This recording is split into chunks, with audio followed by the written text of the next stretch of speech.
Let's see how many of Heath's bold predictions we can get to right now on Fantasy Football Today in 5.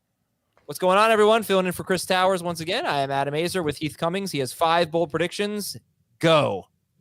We'll start with Josh Jacobs will be RB1 overall, which shouldn't be that bold considering he was an easy top 3 running back last year. But now that you see that he's got an ADP in the 3rd round and everybody's ranking him as a low-end top 12 guy, apparently it is a bold claim. So it had 390 touches, returns to the same team with the same coach and the same competition for touches. And he's the only guy who averaged that many touches per game, 23 touches per game, and it's still just 25 years old. Most of the guys that had that type of workload are in their age 27, their age 28, their age 29 season, much more likely to break down than Josh Jacobs. I do not see a player in fantasy football who is more likely to touch the ball 20 times per game, and the running back position is all about volume.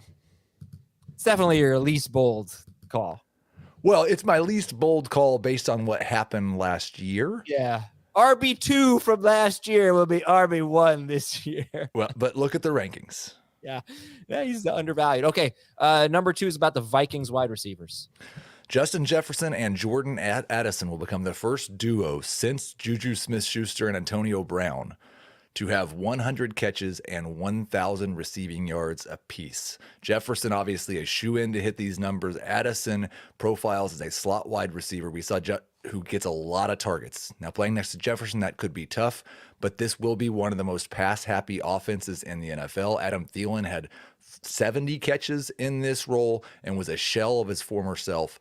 You'll see less involvement from KJ Osborne. You don't have to see that much less from TJ Hawkinson, though. That Steelers team had a pair of tight ends, I believe it was Vance McDonald and Heath Miller, that combined for 80 catches that same year that Brown and Juju both topped 100. All right, you like Jordan Addison. You really like a second-year wide receiver, Garrett Wilson.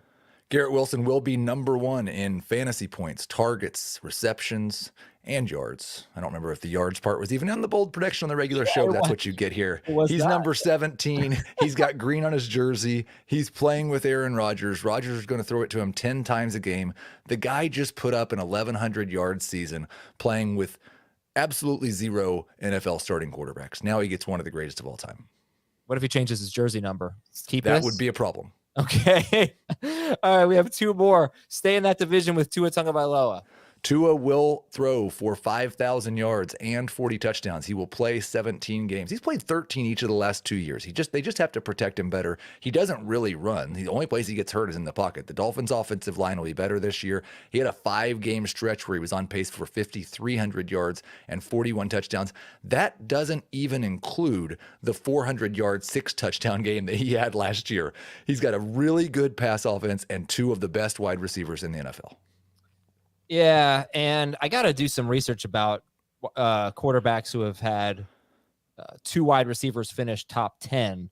But I can tell you over the last 7 seasons, there have been 17 quarterbacks with 2 wide receivers finishing top 16, and 8 of them, so basically half of them, finished in the top 5. 11 of the 17 quarterbacks finished in the top 7. So if you believe in those 2 wide receivers, you definitely should believe in Tua.